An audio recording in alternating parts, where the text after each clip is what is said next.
Bhakti. A devotee of this category may think, now I am an old man, I have committed so many wrongs in my life, it would be wise for me to take initiation from a preceptor and count beads. Otherwise, what will people say about me? They will say I'm spending my old age eating and sleeping and doing nothing worthwhile. At least I should do some religious deeds to show everyone that I love God. This is the inner motivation behind sentient devotion. Such devotees do not think of harming others, but they do not want Paramapurusha either. Even if such devotees attain liberation or salvation, they certainly do not get Paramapurusha because they did not want him, hence such devotion has no real value. All of this comes within the scope of Vedic Bhakti. There is a lack of genuine love for Paramapurusha in all these types of Vedic Bhakti. Shuddha Bhakti or pure devotion is Para Bhakti, the highest devotion for the Lord. It has two stages, Raganuga and Ragatmika. Ragatmikam Anusharati Yasa Raganuga Bhakti. The first stage of Shuddha Bhakti is Raganuga Bhakti. Now the devotee says, I love Paramapurusha. This is nothing to hide, nor is it anything to brag and boast about. I love him because it makes me happy. This is Raganuga Bhakti. I don't ask for anything, not even liberation or salvation. I love him because that brings me joy. Ragatmika Bhakti. This is the highest stage of pure devotion. In this stage of devotion, the ideation is I love Paramapurusha because it makes him happy. I meditate on him thinking that my meditation will bring joy to him. This is my sole intention. This is Ragatmika Bhakti. Regarding Ragatmika Bhakti, Mahaprabhu Chaitanya has said, Paripurna Krishna Prapti se prem haite se prem Banda Krishna kahe bhagavate. One attains Krishna through Ragatmika Bhakti because Krishna is bound by that love. Lord Krishna also said in the Gita, Apishet Sudurasharo Bhajate Mamanyabhak Sopi Papa Vinirmuktu Muchate Bhava Bandhanat. Even if the most of the sinners meditate on me with unwavering devotion, he or she will be liberated from all worldly bondages and freed from all reactive momenta, samskaras, and will become one with the Supreme Entity. It is worshipping the Lord with unwavering devotion, Vedic Bhakti or Ragatmika Bhakti. This entire universe is nothing but an ocean of unending bliss. Numerous waves are emerging from this ocean. Purushottama is the nucleus of all these waves. All waves originate from him and finally merge in him. The poet Vidyapati wrote, Kata Shaturana Mari Mari Jata Na Tu Ari Avashana Tohe Janama Punaha Tohe Samatta Sagara Lahari Samana. Innumerable living beings emerge from the Supreme Entity, who has neither beginning nor end. Just like the waves of the ocean, they emanate from him and dissolve finally in him. Innumerable waves are constantly emerging from the ocean, only to merge back into the ocean itself. This universe is like an ocean of waves of bliss. Paramapurusha is the nucleus of all these countless rhythmic waves. Innumerable microcosms are constantly rotating around this nucleus and will continue their orbits until they finally become one with him.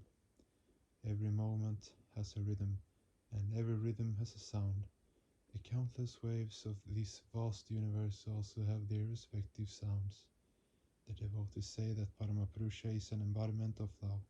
They say that out of his infinite love for the microcosm, he eternally plays his sweet flute, vibrating this vast universe with its divine sound.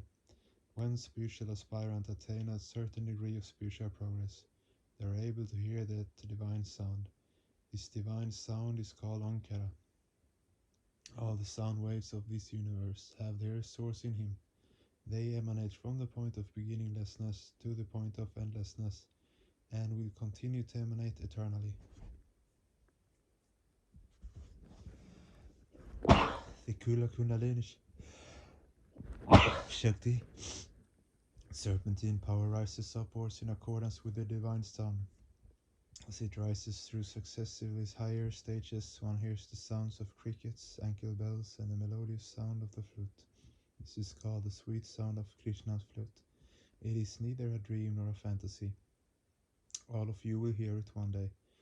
A mystic poet said, Shute je jan ban shirtane seki takai pater pane. For those who listen to that melodious flute sound, nothing is an obstacle. They will move irresistibly towards the Supreme. This is pure devotion, Shuddha Bhakti, and not Vaidhi Bhakti. If one does not move towards him with one's entire being, one cannot develop exclusive devotion for him. Apishet Sudurasharu. Who is a Durashari? A person in whose contact one degenerates is called a Durashari. Lord Krishna said that whoever will meditate on him with undivided attention will attain liberation from all accumulated samskaras. Devotees who run towards Paramapurusha with all the strength of their soul need not be afraid of anything. What is Papa? Paro Pakaraha Punyaya Papaya Para Piranam.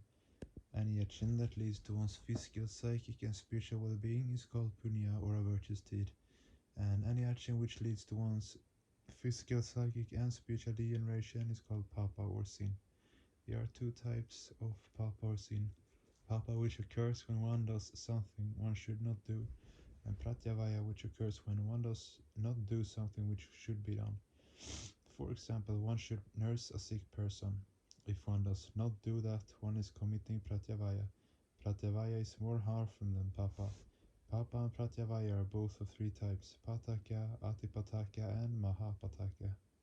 If one compensates for the loss caused by the performance of an improper action or by the non-performance of a proper action, it is called pataka.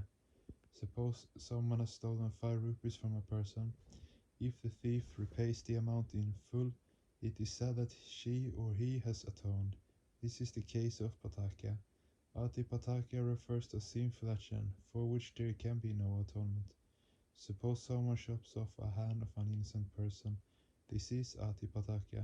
But if in a fight someone chops off the head of their enemy, a wrongdoer, it cannot be called a sin.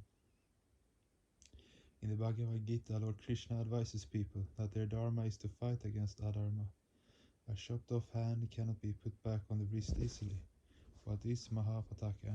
Mahapataka is a sinful action for which there can be no atonement and which has a recurring effect. Once I told you a story from the Ramayana. Rama and Ravana were engaged in a bitter combat. When Rama began to get the upper hand, Ravana entreated Shiva to save his life. On hearing Ravana's desperate pleas, Parvati's heart melted, and she requested Shiva to save Ravana's life.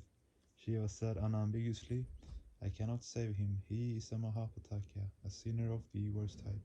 Shiva explained that if Ravana had abducted Sita in his original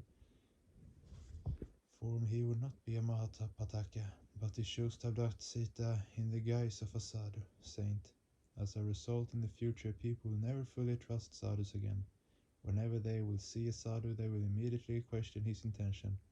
So Shiva refused to help Ravana because he was a Mahapataka. Lord Krishna said that whoever meditates on him with exclusive unwavering devotion will be liberated from all sins. When microcosms ideate on the Supreme Entity, they feel joy, and the Supreme Entity also feels joy. Everyone wants joy. The devotee also wants joy. Devotees worship Paramapurusha with the sole intention of giving him joy. A mother derives more pleasure from seeing her own child eat than by eating her own food.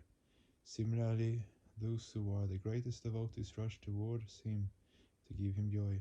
They feel much more joy than their Lord feels. Mahaprabhu Chaitanya said, Gopi Darshane Krishnari Anandahai Tarapeksha Koti Guna Gopi Svadhyaya. The devotees are 1,000,000 times more pleased when they see Krishna than Krishna is upon seeing them. You are following the path of sadhana. Always remember that you must establish yourself in pure devotion, not formal devotion, and to become established in pure devotion you must perform virtuous deeds, practice spiritual sadhana regularly, render selfless service to the world, and wage a relentless fight against wrongs and injustice. There is no room for cowardice. May you be victorious. 26th of November 1966, DMC, Midnapur.